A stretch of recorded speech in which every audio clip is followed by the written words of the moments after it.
नमस्कार। आज हम डिस्कस करेंगे ग्रीड के बारे में, लालच के बारे में, कि लालच इंसान से क्या क्या करवा सकता है। लालच के बारे में हम एक डिस्कशन जो है वो एक रशियन कहानी के थ्रू ही करेंगे।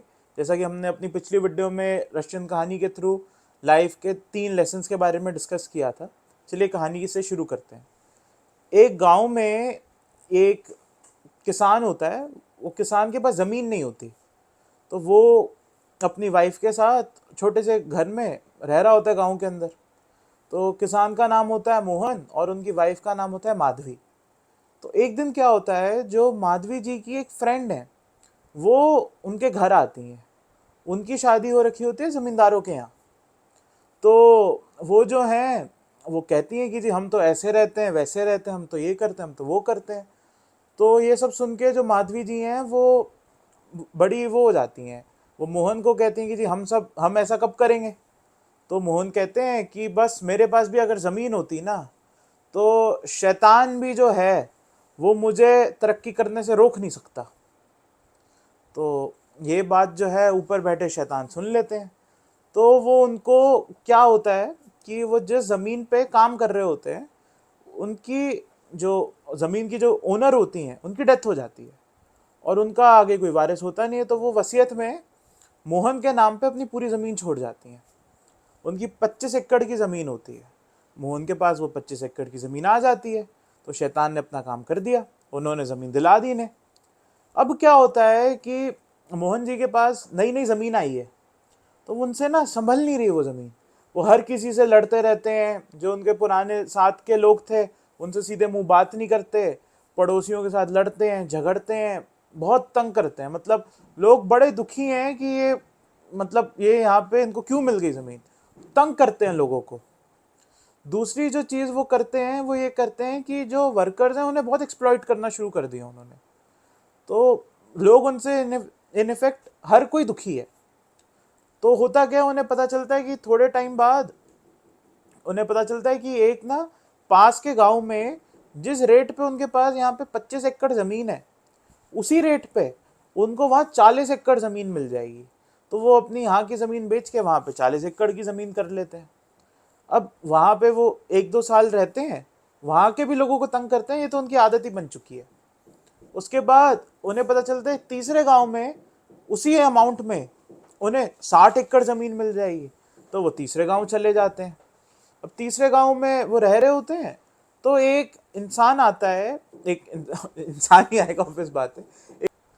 फिर होता क्या है कि एक आदमी आते हैं, वो कहते हैं कि जी आपके पास यहाँ पे 60 एकड़ ज़मीन है, शैतानिस्तान में ना आपको मैं जितनी चाहे उतनी ज़मीन दिलवा दूंगा। आपको पैसे नहीं देने ज़मीन के बदले, आप बस जब वहाँ के जो मुखिया हैं उनको खुश कर दीजिएगा। वो कहते हैं ठीक है जी, आप मुझे ले चलिए शैतानिस्तान। तो वो अपने घर वालों को यहीं पे छोड़कर शैतानिस्तान की ओर चले जाते हैं। तो वहाँ पे वो पहुँचते हैं शैतानिस्तान में। तो शैतानिस्तान में जो है वो उनके मुखिया से उनकी मुलाकात होती है। वो कहते हैं कि जी आपको जितनी ज़मीन चाहिए आप ले लो, आपको बस करना ये होगा कि मैं अपनी पगड़ी यहाँ रख रहा हूँ, आप जितना चल के आ सकते हैं, सुबह निकलेगा, शाम तक सूरज ढलने से पहले जितनी आप ज़मीन को कवर करेंगे उतनी ज़मीन आपकी। तो जो मोहन जी हैं वो तो बड़े खुश होते हैं, उन्हें तो रात को नींद भी नहीं आती। तो वो सुबह तैयार होके आते हैं, अपने साथ खाना भी लेके आते हैं, पानी भी लेके आते हैं कि इतना लंबा पूरा दिन उन्होंने जो है चलना है, तो पूरी तैयारी करके आते हैं। इसमें मैं एक चीज़ बताना भूल गया कि उनको जो ज़मीन है ना, बस चलना नहीं है, उनको फावड़े से जो है वो ज़मीन के मार्क करते जाना है कि जी मेरी टेरिटरी है, ये मार्क करते जाना है फावड़े से। तो वो जो है वो सफ़र पे निकलते हैं अपने कि मैं ये ज़मीन अपने नाम करूँगा। तो वो देखते हैं कि जी खाना तो जो है वो बोझ बना हुआ है, सुबह सुबह तो उन्हें भूख भी नहीं लगी थी। तो वो खाना वहीं रख देते हैं, क्योंकि उन्हें फावड़े वाली कहानी पहले नहीं पता होती। वो जो है वो जो मुखिया हैं वो उन्हें उसी दिन बता देंगे आपको फावड़े से निशान करने हैं चारों ओर। तो वो खाना वहीं रख देते हैं। थोड़ी दूर जाते हैं तो वो इतनी जल्दी जल्दी में होते हैं कि वो पानी, उनसे पानी होता है उनके पास, पानी की बोतल उलट जाती है, तो पानी भी पूरा वेस्ट। तो वो चलते रहते हैं, चलते रहते हैं, चलते रहते हैं। अब उनका लालच ही नहीं खत्म होता, वो चलते रहते हैं। अब उन्हें फिर दिखता है कि जी मुझे तो वापसी आने में टाइम लगेगा, तो वो क्या करते हैं, उनको चलते हुए पैरों में दर्द शुरू हो गई होती है, वो जूते भी उतार देते हैं, नंगे पैर चल रहे हैं वो, और एक टाइम के बाद उनके पैर में कट पड़ जाते हैं, और वो जो है पूरा दिन जो है वो चलते ही जा रहे हैं, रुक ही नहीं रहे, दौड़ रहे हैं, चल रहे हैं। तो बड़ी मुश्किल से वो जैसे तैसे करके वापसी पहुंचते हैं पगड़ी के पास, उन्हें पगड़ी को छूना था। जैसे ही वो पगड़ी छूते हैं, वो वहीं पे गिर जाते हैं और उनकी वहीं पे डेथ हो जाती है। तो उनके साथ उनके एक एम्प्लॉय आए होते हैं, वो वहीं पे जो है जमीन खोद कर 2 गज जमीन के अंदर उन्हें गाड़ देते हैं।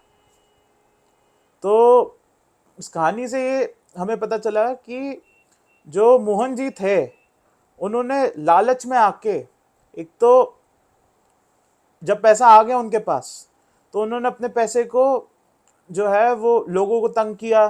दूसरी चीज जो उन्होंने की वो ये किया कि लालच उनका बढ़ता गया, लालच तो किसी का नहीं थमा है, और लालच में अगर कोई गिवन कर जाएगा वो तो बढ़ता ही जाएगा। अब वो लालच में आके उन्होंने ना कुछ सूझबूझ ही खो दी उन्होंने। अब जिस दिन ये निकले सफर पे, वो एक चीज का मतलब मेटाफर मान लीजिए कि उन्होंने खाना, पानी, रेस्ट, जो बेसिक एसेंशियल्स हैं लाइफ के, उन्होंने उसकी परवाह नहीं करी कि ये जमीन मेरे नाम हो जाए।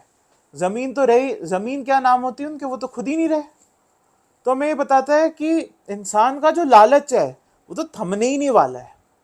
और आज के भाग दौड़ वाली दुनिया में किसी ने मर्सिडीज खरीदी है तो सामने वाले को रोल्स रॉयस खरीदनी होगी, किसी ने रोल्स रॉयस खरीद ली है तो दूसरे को होगा जी मुझे प्राइवेट जेट खरीदना है, किसी ने प्राइवेट जेट खरीद लिया है तो चौथे को होगा जी मुझे आइलैंड खरीदना है। ये तो लालच किसी का थमा ही नहीं है। तो जरूरी क्या है, इस वीडियो से क्या मैसेज हम सर्कुलेट करना चाह रहे हैं, मैं पर्सनली नहीं, हमारी पूरी कंपनी क्या मैसेज सर्कुलेट करना चाह रही है, वो ये है कि हमें अपनी लाइफ को भी जीना है। ऐसा नहीं कि सिर्फ लालच के बारे में ही सोचते रहें। बस यही मैसेज था। Thank you.